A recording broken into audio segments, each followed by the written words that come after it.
دل کی صحت کا ایک مجرب نسخہ۔ حضرت مفتی ولی حسن صاحب نور اللہ مرقدہ ارشاد فرماتے تھے کہ ہر نماز کے بعد اپنا دایاں ہاتھ دل کے مقام پر رکھ کر 7 بار یہ دعا پڑھیں، پھر ہاتھ پر دم کر کے دل کے مقام پر پھیریں۔ یہ دل کا مجرب اور زود اثر طریقہ ہے۔ اس دعا میں 5 قاف ہیں۔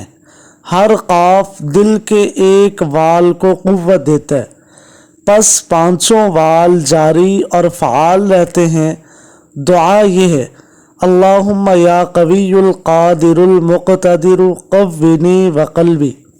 دوستو، ہر نماز کے بعد یہ دعا پڑھتے رہیں گے تو اس دعا کی برکت سے دل کا دورہ کبھی نہیں پڑے گا اور دل کے وال کبھی خراب نہیں ہوں گے، ہارٹ اٹیک نہیں ہوگا۔